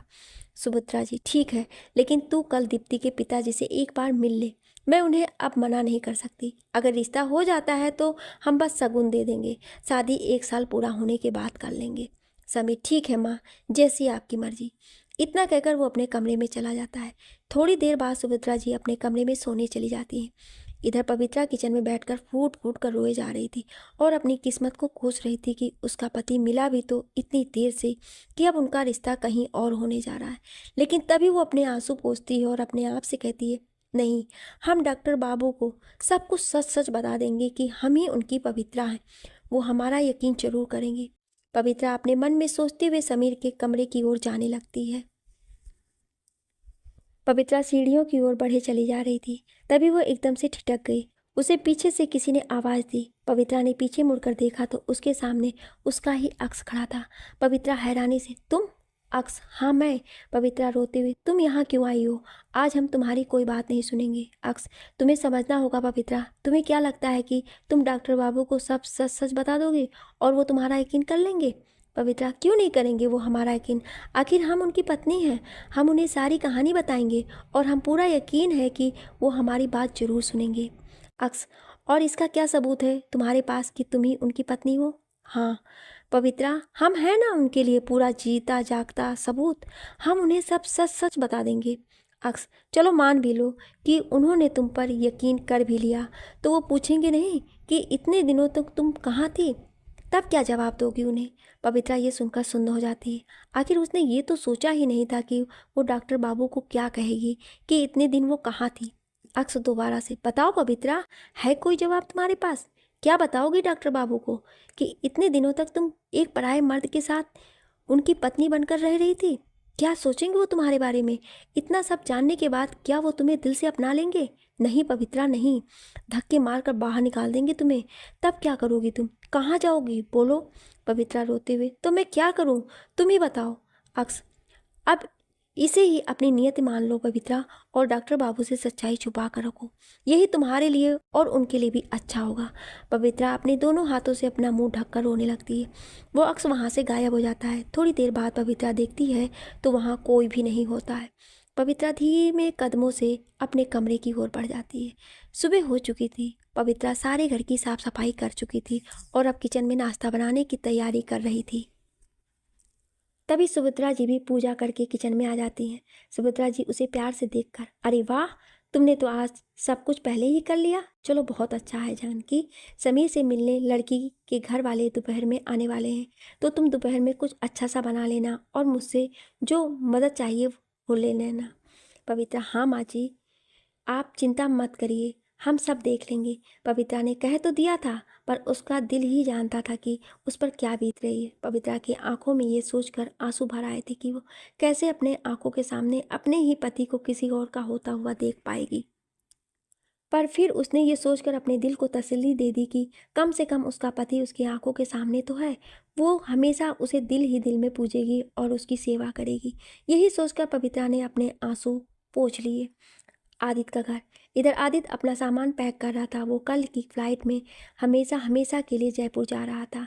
आदित्य को पवित्रा को ढूंढते ढूंढते 1 महीने से भी ज़्यादा हो चुका था, पर वो उसे कहीं नहीं मिली थी।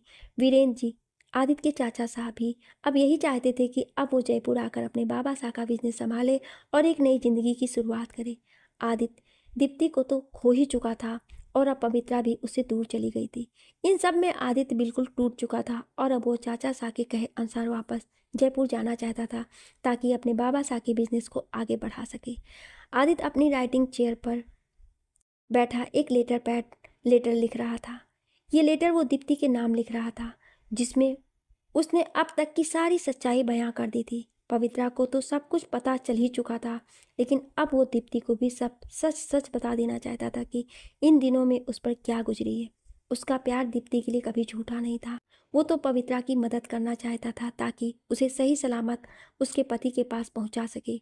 लेकिन इन सब में वो इतना उलझता चला गया कि सब कुछ खो बैठा और अब वो वापस जयपुर जा रहा है, हमेशा हमेशा के लिए। दीप्ति को उस दिन समीर के साथ देखकर आदित्य को लगा था कि दीप्ति भी अब अपनी ज़िंदगी में आगे बढ़ चुकी है। इसलिए आदित्य वापस से दीप्ति की ज़िंदगी में जाकर उसकी मुश्किलों को और बढ़ाना नहीं चाहता था। इसलिए उसने फैसला लिया था कि वो अब उसकी ज़िंदगी से दूर चला जाएगा। लेकिन जाने से पहले वो दीप्ति को इसलिए सब सच बता देना चाहता था ताकि दीप्ति अपने दिल में उसके लिए नफरत न रखे और हो सके तो उसे माफ़ कर दे। आदित्य ने लेटर लिखकर अपनी जेब में रख लिया कि शाम को वो लेटर दीप्ति तक पहुंचा देगा। उसे पता था कि दीप्ति अपनी दी के घर ही रह रही होगी, क्योंकि दीप्ति का मुंबई शहर में कोई अपना था तो वे थे उसके दी और जीजू। उधर पवित्रा खाने की तैयारियां कर चुकी थी। सुभद्रा जी बहुत खुश थी सब देखकर। समीर भी हॉस्पिटल से आज जल्दी आ गया था, क्योंकि सुभद्रा जी ने उसे कहा था कि उसे दीप्ति के घर वालों के पहुँचने से पहले ही घर पहुँचना है। सुभद्रा जी पवित्रा के पास रसोई में जाकर, जानकी ये लो, ये मेरी साड़ी है, ये तुम पर बहुत अच्छी लगेगी, आज इसे ही पहनना। पवित्रा थोड़ा झिझकते हुए, पर माँ जी हम साड़ी पहनकर क्या करेंगे, मेहमान तो डॉक्टर बाबू को देखने आ रहे हैं ना। सुभद्रा जी मुस्कुराकर, तो क्या हुआ, तुम भी तो इस घर की सदस्य हो ना, तो तुम्हारा भी तो हक बनता है सबसे मिलने का। आज तुम यही साड़ी पहनना, तुम पर खूब जचेगी। पवित्रा, पर सुभद्रा जी, पर वर कुछ नहीं, मुझे माँ जी कहती हो ना, तो माँ की बात भी मानो, ठीक है। पवित्रा आंखें झुकाकर, जी माँ जी। सुभद्रा जी मुस्कुराते हुए वहाँ से चली जाती हैं। दीप्ति के घर में सब तैयार हो चुके थे और समीर के घर जाने की तैयारी कर रहे थे। दीप्ति भी तैयार होकर बाहर आई। उसने येलो और पिंक कलर का अनारकली सूट पहना था। हालांकि दीप्ति ये सब चाहती तो नहीं थी, लेकिन विजय जी ने उसे बहुत समझाया, तब जाकर वो इस रिश्ते के लिए तैयार हुई थी। थोड़ी देर बाद वे समीर के घर के लिए निकल चुके थे। इधर समीर के अंदर भी एक कसमकस सी चल रही थी। उसका दिल बिल्कुल भी इस रिश्ते के लिए गवाही नहीं दे रहा था। उसे ऐसा लग रहा था जैसे वो कुछ बहुत गलत करने जा रहा हो। इसी कसमकस में तैयार होता हुआ वो बाहर निकल आया और सामने से आती पवित्रा से टकरा गया। पवित्रा गिरने ही वाली थी कि समीर ने उसे संभाल लिया। पवित्रा की तो डर के मारे आंखें बंद हो गई थी, लेकिन समीर उसे एकटक निहारे जा रहा था। पवित्रा ने आज गुलाबी रंग की शिफॉन की साड़ी पहनी थी, बालों को खुला रखा था और चेहरे पर हल्का सा मेकअप किया था। आज वो वाकई में बहुत खूबसूरत लग रही थी। समीर का दिल जोरों से धड़क रहा था। हालांकि समीर थोड़ी देर बाद अपने दिल पर काबू पाकर पवित्रा को सीधा खड़ा करता है। पवित्रा के दिल में भी समीर के स्पर्श से प्यार जाग उठा था, जिसे वो अब दबा देना चाहती थी। समीर अभी तक पवित्रा को देखे जा रहा था। पवित्रा को छूने से उसके दिल में एक सिहरन सी पैदा हो गई थी। उसके दिल को ऐसा लग ही नहीं रहा था कि जैसे वो कोई अनजान है, ऐसा लग रहा था जैसे वो अपनी ही हो। दोनों ही एक दूसरे को आंखों में खोए हुए थे। उनका ध्यान तब हटता है जब दरवाजे की बेल बजती है। ध्यान भंग होने पर पवित्रा शर्मा कर किचन में चली जाती है और समीर इधर उधर देखने लगता है। सुभद्रा जी बाहर आकर देखती हैं कि समीर अभी भी एक जगह खड़ा था। सुभद्रा जी उसकी तरफ देखकर, समीर क्या कर रहा है बेटा, बेल बज रही है और तू ऐसे खड़ा है, चल मेरे साथ, मुझे लगता है कि वो लोग आ गए। सुभद्रा जी बाहर जाकर दरवाज़ा खोलती हैं तो दरवाजे पर दीप्ति, उसके पापा अजीत और श्रुति खड़े थे। वे सभी उन्हें देखकर नमस्ते करते हैं और बदले में सुभद्रा जी और समीर भी हाथ जोड़कर नमस्ते करते हैं। सुभद्रा जी सबको अंदर लेकर आती हैं। आइए आइए, प्लीज़ अंदर आइए। सभी अंदर आकर बैठ जाते हैं। अजीत सबका परिचय करवाता है। अजीत, आंटी जी, ये है मेरे ससुर जी और दीप्ति और श्रुति के पिताजी। फिर विजय जी की तरफ देखकर, और पापा, ये हैं समीर की मम्मी, और समीर के पास आकर ये है मेरा दोस्त समीर। समीर ब्रिजेश जी की ओर देखकर, नमस्ते अंकल। ब्रिजेश जी भी, नमस्ते बेटा। दीप्ति और समीर भी आपस में हाय हेलो करते हैं। समीर, अजीत और ब्रिजेश जी आपस में बैठकर बातें करने लगते हैं और सुमित्रा जी दीप्ति और श्रुति से बातें करने लगती हैं। ब्रिजेश जी को भी समीर बहुत पसंद आया था। उसका व्यवहार, उसका बोलने चालने का ढंग, सभी कुछ ब्रिजेश जी को एक नज़र में ही भा गया था। सुमित्रा जी ने थोड़ी देर बाद जानकी को आवाज़ लगाई, जानकी, सबके लिए चाय नाश्ता ले आओ बेटा। ये कहकर वो खुद भी किचन की ओर ही चली गई। सुमित्रा जी किचन में जाकर, जानकी, सब कुछ तैयार है ना? पवित्रा, जी माँ जी, आप चलिए, हम लेकर आते हैं। पवित्रा चाय नाश्ता लेकर जैसे ही रसोई के बाहर कदम रखती है, उसे सामने बैठी दीप्ति दिख जाती है, लेकिन दीप्ति का ध्यान उसकी तरफ नहीं होता है। जानकी डर के मारे वापस अपने कदम पीछे ले लेती है। तभी सुमित्रा जी उसे वापस से किचन की ओर आता देखकर उसके पास आकर बोलती है, क्या हुआ जानकी, तुम अंदर क्यों आ गई? कुछ बात है क्या? पवित्रा घबराहट में, पता नहीं माँ जी, अचानक से थोड़े से चक्कर आ गए, मन भी कुछ अजीब सा हो रहा है, पवित्रा ने बहाना बना दिया। सुमित्रा जी उसे थोड़ा डांटते हुए, सुबह से काम में लगी हुई हो, थकावट तो होगी। ऐसा करो, तुम अपने कमरे में जाकर थोड़ी देर आराम करो, ये सब मैं ले जाती हूँ। पवित्रा घबराते हुए, नहीं माँ जी, हम ठीक हैं, यहीं किचन में थोड़ी देर बैठ जाते हैं, हम ठीक हो जाएंगे, आप चिंता मत कीजिए। क्योंकि पवित्रा को पता था कि अगर वो अपने कमरे में जाएगी तो बाहर सब उसे देख लेंगे, और अगर दीप्ति जी ने उसे देख लिया तो उससे सवाल पूछेंगी कि वो यहाँ क्या कर रही है, इसलिए उसने बाहर ना जाना ही ठीक समझा। पवित्रा किचन में बैठी मन ही मन में सोच रही थी कि डॉक्टर बाबू का रिश्ता दीप्ति जी से होने जा रहा है। अब क्या होगा? क्या वकील बाबू को इस बारे में पता है? इसका मतलब उसके घर छोड़ने के बाद भी वकील बाबू ने दीप्ति जी को अभी तक कुछ नहीं बताया है। वो मन में, हे भगवान, आप क्या करें?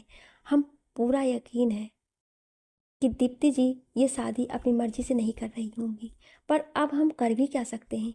ये क्या हो रहा है भगवान? अब आप ही कुछ कीजिए, वरना सबकी ज़िंदगी बर्बाद हो जाएगी। बेचारे वकील बाबू पर क्या गुजर रही होगी। हम भी उन्हें छोड़कर चले गए, और अब दीप्ति जी भी डॉक्टर बाबू से शादी कर रही हैं, और एक हम हैं जो किसी को भी सच्चाई बता नहीं सकते। हे प्रभु, अब आप ही कुछ कीजिए। पवित्रा की आंखों में आंसू आ जाते हैं। सबके चाय नाश्ता करने के बाद सुमित्रा जी विजय जी से कहती हैं, भाई साहब, मुझे तो दीप्ति पहले दिन से ही पसंद है, अब आपका क्या कहना है इस बारे में? विजय जी भी खुश होकर, मुझे भी समीर बहुत पसंद है, आपको एतराज़ ना हो तो हम आज ही रोके की रस्म पूरी कर देना चाहते हैं। सुभद्रा जी भी ये सुनकर बहुत खुश होती हैं। जी बिल्कुल, आपने तो मेरे मुंह की बात छीन ली। विजय जी, तो फिर ठीक है, ये काम आज ही कर लिया जाए। सुभद्रा जी श्रुति के साथ मिलकर रोके की तैयारी करने लगती। वहीं पवित्रा ये सुनकर बस आंसू बहाए जा रही थी कि आज उसका पति किसी और का हो जाएगा। सब तैयारियां होने के बाद सुभद्रा जी दीप्ति को और ब्रिजेश जी समीर को तिलक कर उन्हें शगुन देते हैं। पवित्रा अपने आंखों के सामने सब होते हुए देख रही थी, पर कुछ कर नहीं सकती थी। सुभद्रा जी सभी से, आइए सब लोग खाना खाते हैं, मैं अभी डाइनिंग टेबल पर खाना लगवाती हूँ। इतना कहकर वह किचन में जाने लगती हैं तो श्रुति और दीप्ति भी उनके साथ ही चल देती हैं। श्रुति सुभद्रा जी से, आंटी, हम भी आपकी हेल्प करेंगे। सुभद्रा जी मुस्कुराकर, ठीक है बेटा, चलो। वहीं पवित्रा इस बात से अनजान थी कि दीप्ति भी सुभद्रा जी के साथ ही किचन की तरफ आ रही है। सुभद्रा जी किचन में जाकर, जानकी, खाना तैयार हो गया? पवित्रा सर हिलाकर, जी माँ जी। वहीं श्रुति और दीप्ति भी सुभद्रा जी के पीछे ही खड़ी थी, पर उन्होंने अब तक पवित्रा को देखा नहीं था।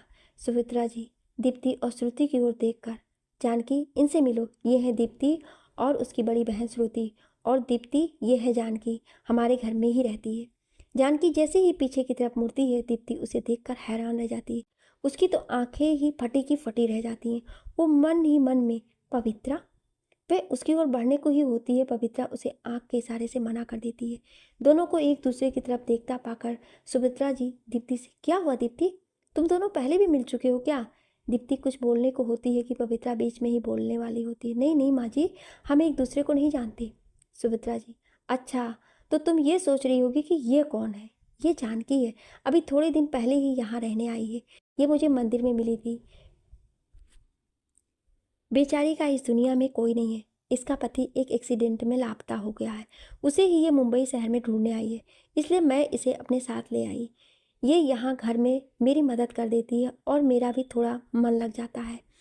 दीप्ति तो ये सोचकर हैरान हुई थी कि सुभद्रा आंटी पवित्रा के बारे में ऐसा क्यों कह रही हैं, क्योंकि उसकी नज़रों में तो पवित्रा तो आदित्य की पत्नी थी, और वह पवित्रा को जानकी क्यों बुला रही हैं। दीप्ति का तो सर घूमने लगा था। ये सब सोचकर थोड़ी देर बाद सुभद्रा जी और श्रुति सारा सामान लेकर डाइनिंग टेबल की तरफ जाने लगते हैं। तो सुभद्रा जी दीप्ति को देखकर कहती हैं, दीप्ति आओ बेटा, बाहर चलते हैं। दीप्ति, आंटी आप चलिए, मैं और जानकी बाकी का खाना लेकर आते हैं। सुभद्रा जी मुस्कुराकर, ठीक है बेटा, जल्दी आना।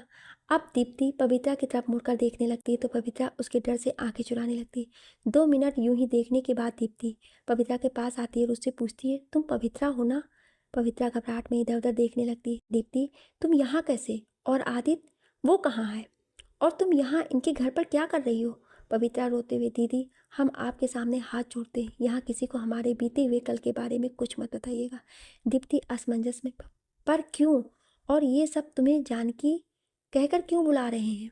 पवित्रा, क्योंकि यहाँ हमने अपनी पहचान छुपा रखी है। दीप्ति, पवित्रा तुम ये क्या कह रही हो? मुझे कुछ समझ में नहीं आ रहा है। तुम यहाँ पर कैसे हो? और आदित्य कहाँ है? पवित्रा रोते हुए, इसका मतलब हमारा शक सही था, वकील बाबू ने आपको अब तक कुछ नहीं बताया है। दीप्ति वापस से असमंजस में उसे देखकर कहती है, क्या नहीं बताया? पवित्रा, यही कि हम उनकी पत्नी नहीं है। दीप्ति हैरानी से, क्या तुम उनकी पत्नी नहीं हो? लेकिन ऐसा कैसे हो सकता है? तुम तो आदित्य के घर में थी ना? और आदित्य ने भी यही कहा था कि तुम उसकी पत्नी हो। पवित्रा, उन्होंने हमें दुनिया की नज़रों से सम्मान दिलाने के लिए ऐसा कहा था, ताकि कोई भी बाहरी इंसान हम पर उंगली ना उठा सके। और पवित्रा ने तब से लेकर आज तक की सारी सच्चाई दीप्ति को बता देती है कि किस तरह 2 गाड़ियों का एक्सीडेंट हुआ था जिसमें आदित्य की पत्नी मर चुकी थी, लेकिन वो अपनी पत्नी के धोखे में पवित्रा को साथ ले आया। लेकिन जब आदित्य को पता चला कि पवित्रा उसकी पत्नी नहीं है तो उसने फैसला लिया कि जब तक वो पवित्रा के पति को ढूंढ नहीं लेगा, किसी को ये सच्चाई नहीं बताएगा कि वो जिस घर में रह रही है वो उसके पति का घर नहीं है। पवित्रा रोते हुए, दीदी हमें माफ़ कर दीजिए, हमें तो खुद नहीं पता कि हम वकील बाबू की पत्नी नहीं हैं, वरना हम आप दोनों के बीच कभी नहीं आते। लेकिन इन सब में वकील बाबू ने बहुत कुछ सहा है, लेकिन वो कभी किसी को अपनी तकलीफ नहीं बताएंगे।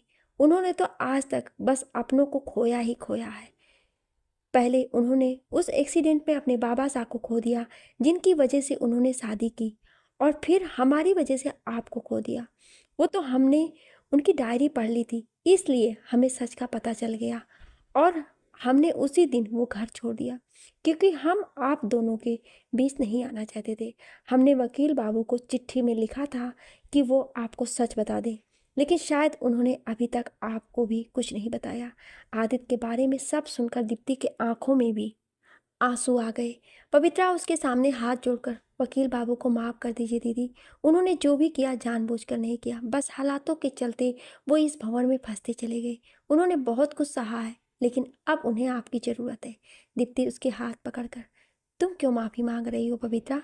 तुमने जो प्रत्यक्ष देखा उसे ही सच मान लिया, और आदित्य, उसके दोषी तो मैं ही हूँ।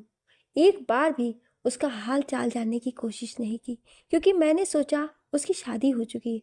पर अब मैं उसे बिल्कुल अकेला नहीं छोड़ूंगी, हर पल उसके साथ रहूंगी। थैंक यू पवित्रा कि तुमने मुझे उसकी सारी सच्चाई वक्त पर बता दी, वरना मैं तो समीर से शादी करने जा रही थी। थैंक्स कि तुमने मुझे रोक लिया। दीप्ति अपने आंसू पोंछकर, लेकिन तुम यहाँ कैसे आई? पवित्रा ने आदित्य का घर छोड़ने तक से लेकर यहाँ आने तक की सारी सच्चाई बयां कर दी। दीप्ति उसकी तरफ देखकर, और तुम्हारे पति, वो अब तक नहीं मिले क्या? पवित्रा अपनी पल के नीचे झुकाते हुए, हमारे पति और कोई नहीं, समीर जी हैं। दीप्ति हैरान हो जाती है, क्या समीर तुम्हारा पति? Oh my God. Deepti Pavitra के पास आकर, पर पवित्रा तुम इतनी श्योर कैसे हो कि डॉक्टर समीर ही तुम्हारे पति हैं? पवित्रा उसे उस दिन की सारी बात बताती है जब समीर ने सारी सच्चाई सुभद्रा जी को बता दी थी, और किस तरह से समीर और पवित्रा की शादी हुई थी वो भी बता देती है। पवित्रा आंसू बहाते हुए, शायद किस्मत ने हमें ऐसे ही मिलाना था, इसलिए तो इतने बड़े शहर में भी हम खुद ब खुद उनके पास ही पहुंच गए। दीप्ति, क्या समीर को इस बारे में पता है? पवित्रा, नहीं, उन्हें कुछ भी नहीं पता कि हम जिंदा हैं या नहीं। वो तो सोचते हैं कि उनकी पत्नी अब इस दुनिया में नहीं रही। उन्होंने उस एक्सीडेंट में शायद किसी और का अपनी पत्नी समझकर अंतिम संस्कार कर दिया। दीप्ति को सोचते हुए, हो सकता है समीर ने जिसका अंतिम संस्कार किया वो आदित्य की पत्नी हो, और इसी गलत फहमी में आदित्य तुम्हें अपनी पत्नी मानकर अपने घर ले आया। पवित्रा, हाँ शायद। दीप्ति पवित्रा की तरफ देखकर, पवित्रा, पर अब तुम्हें समीर को सब कुछ बता देना चाहिए कि तुम ही समीर की पत्नी हो। दीप्ति पवित्रा का हाथ पकड़कर, नहीं दीदी, हम उन्हें अभी कुछ नहीं बता सकते। हो सकता है कि वो हमारी बात का यकीन ना करें, हमें बहुत डर लग रहा है। दीप्ति, पर पवित्रा, जब तक तुम उन्हें सब कुछ बताओगी नहीं तब तक सब कुछ कैसे सही होगा? मैं हूं ना तुम्हारे साथ, मैं बताऊंगी सबको। पवित्रा रोते हुए, नहीं दीदी, हम अभी उन्हें कुछ नहीं बता सकते। बस एक एहसान कर दीजिए हम पर, आप बस उन्हें शादी के लिए मना कर दीजिए, फिर हम सही मौका और वक्त देखकर उन्हें सब कुछ बता देंगे। दीप्ति, पर पवित्रा, पवित्रा उसका एक हाथ अपने हाथ में थाम कर, प्लीज़ दीदी। दीप्ति, ठीक है, पर जल्दी, कहीं दोबारा से देर ना हो जाए। पवित्रा, जी दीदी। दीप्ति उसे गले से लगा लेती है। थोड़ी देर बाद दोनों बाहर आ जाती हैं। बाहर सुमित्रा जी उन दोनों के पास आकर, कहाँ रह गए थे तुम दोनों? हम कब से तुम्हारा इंतज़ार कर रहे थे। दीप्ति उनके पास बैठ जाती है। सॉरी आंटी जी, वो एक्चुअली मुझे थोड़ा लो फील हो रहा था, तो जानकी मेरे लिए नींबू पानी बना रही थी, इसलिए थोड़ी देर वहीं रुक गए थे। सुमित्रा जी और बाकी सब थोड़ा घबरा कर, बेटा तुम अब ठीक तो हो ना? दीप्ति मुस्कुराकर, हाँ आंटी जी, मैं अब ठीक हूँ। सुमित्रा जी, पता नहीं आजकल के बच्चों को क्या हो गया है, बहुत जल्दी बीमार पड़ जाते हैं, और एक हमारा ज़माना था, हमें पता ही नहीं होता था कि बीमारी होती है। उनकी बात सुनकर बाकी सब भी मुस्कुरा देते हैं। तभी विजय जी, ये तो आपने बिल्कुल ठीक कहा बहन जी, हमारा ज़माना ही दूसरा था। सुभद्रा जी उनकी ओर देखकर, और नहीं तो क्या, आज जानकी की भी तबीयत ठीक नहीं थी, और अब दीप्ति। आजकल के बच्चे अपना ध्यान बिल्कुल नहीं रखते। समीर जो अब तक सबकी बातें सुन रहा था, जैसे ही उसे पता चलता है कि जानकी की तबीयत ठीक नहीं है, उसका मन थोड़ा घबरा सा जाता है। वो जानकी की ओर देखता है जो पलके झुकाए चुपचाप खड़ी थी। आज समीर को खुद भी नहीं पता था कि क्यों उसके मन में जानकी को लेकर ऐसे भाव आ रहे हैं, जबकि आज उसका रोका दीप्ति के साथ हो चुका था।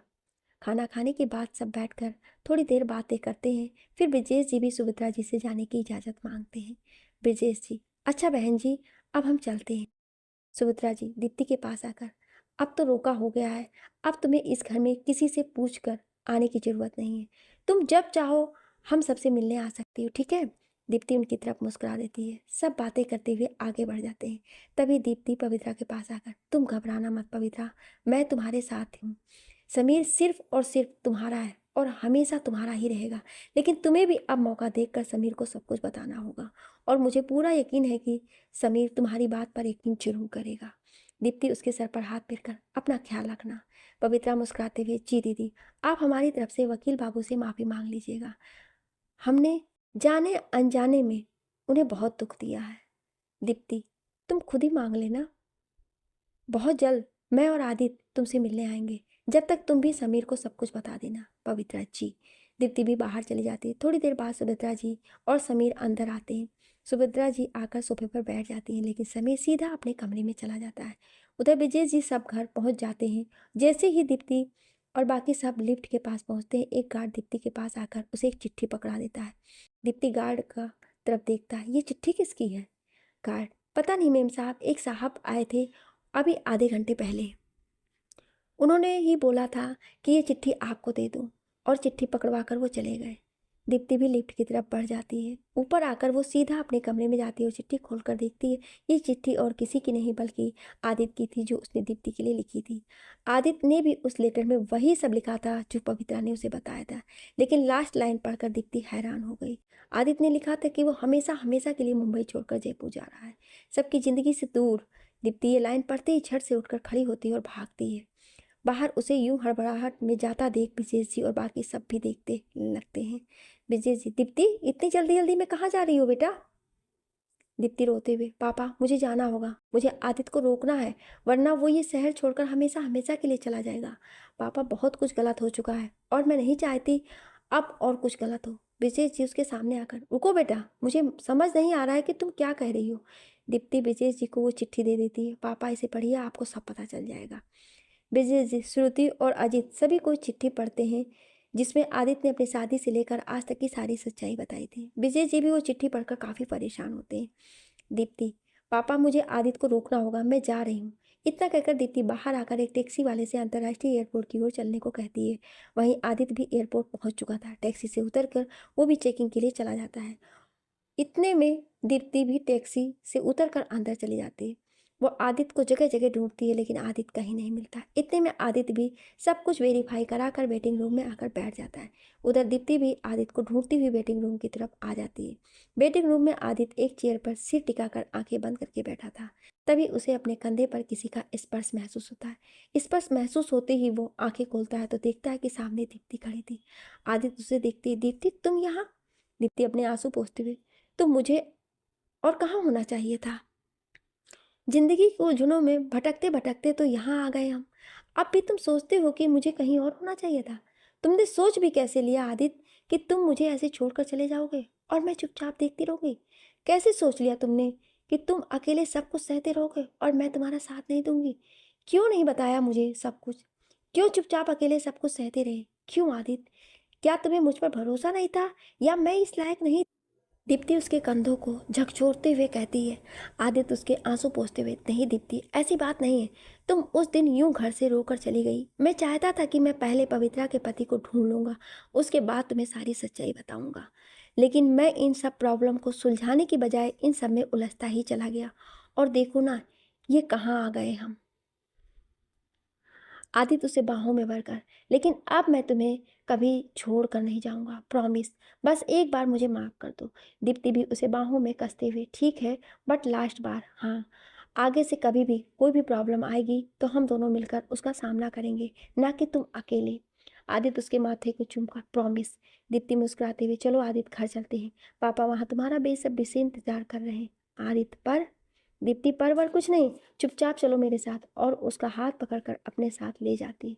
दोनों थोड़ी देर बाद घर पहुंचते हैं। वहाँ विजय जी भी बेसब्री से दीप्ति का भी इंतजार कर रहे थे।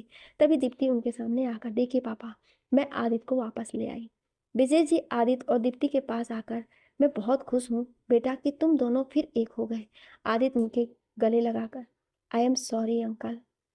विजय जी भी उसे अपने गले से लगाकर, कोई बात नहीं बेटा, अक्सर हम जिंदगी के भंवर में फंस जाते हैं, लेकिन जो हिम्मती होता है वो ही अंत में जीतता है, और जैसे कि तुम जीते। विजय जी खुश होकर दोनों को गले से लगा लेते हैं। तभी आदित्य दीप्ति की तरफ मुड़कर, लेकिन मेरा एक काम अभी भी अधूरा है दीप्ति। मुझे पवित्रा को ढूंढना होगा, उसे उसके पति से मिलाना होगा। पता नहीं वो कहाँ होगी, किस हाल में होगी। हमारी कहानी तो पूरी हो गई, लेकिन उसकी कहानी अभी भी अधूरी है। दीप्ति उसकी तरफ मुस्कुराकर, और अगर मैं कहूँ कि वो कहानी भी पूरी हो गई तो? आदित्य शौक होकर, मतलब? दीप्ति उसके पास आकर, मुझे पता है कि पवित्रा कहाँ है। आदित्य हैरानी से, क्या? पर तुम्हें कैसे? दीप्ति ने उसे अपने और समीर के रोके की बात भी बता दी, और ये भी बता दिया कि वहाँ किस तरह से पवित्रा मिली और उसे सारी सच्चाई का पता चला। दीप्ति उसके कंधे पर हाथ रखकर, मैं तो तुमसे आज मिलने आने वाली थी, तुम्हारी चिट्ठी मिली कि तुम यहाँ से जा रहे हो। आई एम सॉरी आदित्य। आदित्य उसके गाल पर हाथ रखकर, दीप्ति, जो हुआ सो हुआ, अब हमें सब कुछ भूलकर आगे बढ़ना चाहिए। उनका रोमांस देखकर वहां खड़े विजय जी, श्रुति और अजीत खांस देते हैं। वहां सबको यूं करते देखकर आदित्य और दीप्ति एक दूसरे से अलग होकर इधर उधर देखने लगते हैं। फिर सभी एक साथ हंस देते हैं। थोड़ी देर आदित्य बैठकर अपने घर वापस जाता है। उधर समीर अपने कमरे में बैठा इधर उधर घूम रहा था। उसे ये बात मन ही मन खाए जा रही थी कि उसने दीप्ति के घर वालों से सब कुछ सच छुपाया। काफी चहलकदमी के बाद समीर मन ही मन निश्चय करता है कि वो अभी दीप्ति के घर जाकर सबको अपनी शादी के बारे में बता देगा। वो बाइक की चाबी उठाकर बाहर जाने वाला होता है तो सुमित्रा जी उसे रोक कर पूछती हैं, इस वक्त कहाँ जा रहे हैं समीर? उनकी आवाज़ सुनकर पवित्रा भी बाहर आया थी। समीर हड़बड़ाहट में, वो माँ, एक इमरजेंसी केस आ गया इसलिए जा रहा हूँ, थोड़ी देर में आ जाऊँगा, और जल्दी से बाहर चला जाता है। सुमित्रा जी मन में, ये लड़का भी ना, इसे काम के अलावा कुछ दिखता ही नहीं, पता नहीं शादी के बाद भी ये ऐसे ही रहेगा क्या। फिर वे भी सर झटक कर अपने कमरे में चली जाती हैं। लेकिन पवित्रा को ना जाने आज ऐसा क्यों लग रहा था जिससे समीर कुछ परेशान सा है। थोड़ी देर यूं ही खड़े रहने के बाद वो भी रात के खाने की तैयारी करने लगी। इधर दीप्ति के घर में सभी बैठकर बातें कर रहे थे। तभी दरवाजे की बेल बजी। श्रुति ने जाकर दरवाजा खोला तो सामने समीर खड़ा था। सब अचानक से समीर को यहाँ आया देखकर हैरान हो जाते हैं, क्योंकि वे आज ही तो मिले थे और समीर वापस से उनके घर आया था। इसका मतलब जरूर कोई बात थी। विजय जी उसके पास आकर, अरे आओ समीर बेटा, तुम अचानक से यहाँ, सब ठीक तो है ना? समीर पहले सबको देखता है, फिर विजय जी की तरफ देखकर, अंकल, मुझे आपसे कुछ बात करनी है। विजय जी, हाँ बोलो बेटा, क्या कहना चाहते हो? समीर थोड़ा घबराते हुए, अंकल मैंने आपसे एक बात छुपाई है, लेकिन अब समझ नहीं आ रहा है कि कैसे कहूँ। मैं आपसे ये बात इसलिए कहना चाहता हूँ क्योंकि मैं अपने और दीप्ति के रिश्ते की नींव झूठ पर नहीं रखना चाहता। आई होप आप मेरी बात को समझेंगे।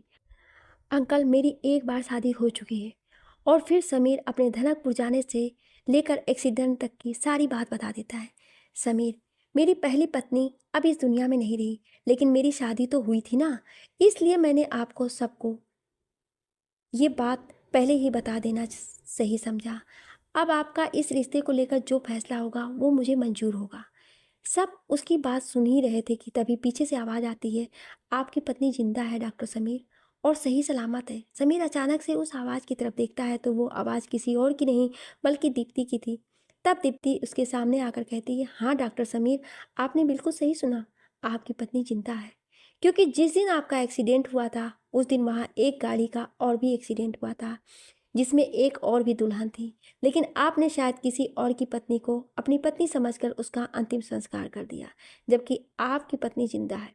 समीर बहुत ही हैरानगी से उसे देख रहा था। समीर उसके पास आकर, कहाँ है मेरी पत्नी, और वो इतने दिनों तक कहाँ थी? दीप्ति, उस गाड़ी में एक और शख्स भी था जिसने आपकी पत्नी को सही सलामत बचा लिया था। दोनों गाड़ियों का एक्सीडेंट होने की वजह से आप दोनों की दुल्हनों की अदला बदली हो गई, लेकिन आप चिंता मत कीजिए, आपकी पत्नी बिल्कुल ठीक है। समीर भावुक होकर, दीप्ति जी प्लीज़ मुझे बताइए कहाँ है मेरी पत्नी, मैं मिलना चाहता हूँ उससे।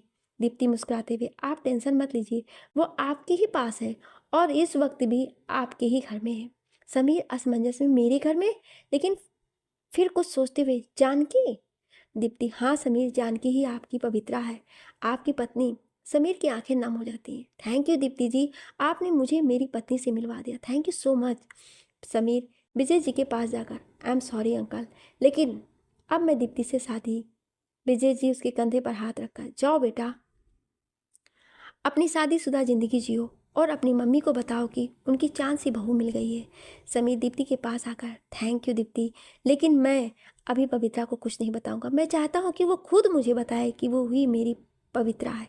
दीप्ति, बिल्कुल समीर, मैं भी यही चाहती हूँ कि, और देखना वो बहुत जल्द तुमसे आकर बोलेगी कि वो ही तुम्हारी पवित्रा है। अब जाओ जल्दी से, वो खाने पर तुम्हारा इंतजार कर रही होगी। समीर सबसे मिलकर वहाँ से चला जाता है। वहाँ से निकलकर थोड़ी देर बाद समीर जब अपने घर पहुंचता है तो देखता है कि पवित्रा डाइनिंग टेबल पर बैठे हुए सच में उसका इंतजार कर रही थी। यूँ तो समीर उसे रोज ही देखता था, लेकिन आज ना जाने क्यों उसे पवित्रा पर बहुत ज़्यादा प्यार आ रहा था। शायद इसलिए कि अब उसे पता था कि वो ही उसकी जीवन संगिनी है। समीर पवित्रा के पास चलकर आता है, जानकी तुम यहाँ? पवित्रा समीर को देखकर खड़ी हो जाती है, जी वो, आपने खाना नहीं खाया था ना, इसलिए आपका इंतजार कर रही थी। वो माँ जी ने भी यही कहा था कि आपको खाना खिला दूं, इसलिए। पवित्रा नजरें चुराते हुए इधर उधर देखने लगती है।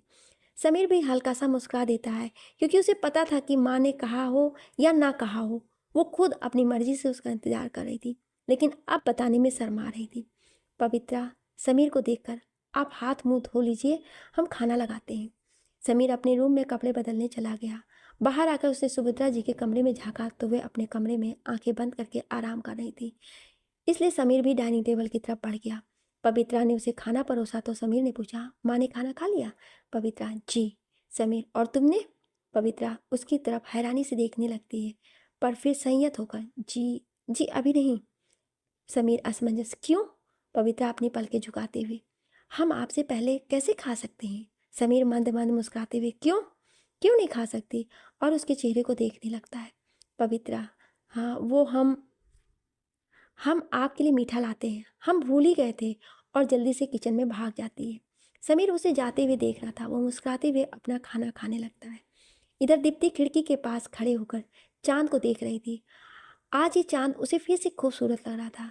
चांद को देखते हुए वो आदित्य के साथ बिताए पलों को याद कर रही थी कि तभी दीप्ति का फ़ोन बजता है। स्क्रीन पर आदित्य का नाम देखकर वो खुश हो जाती है और जल्दी से फ़ोन उठा लेती है। दीप्ति खुश होकर अभी तुम्हारे बारे में ही सोच रही थी। उधर से आदित्य की आवाज़ आती, अच्छा तो फिर फ़ोन क्यों नहीं किया?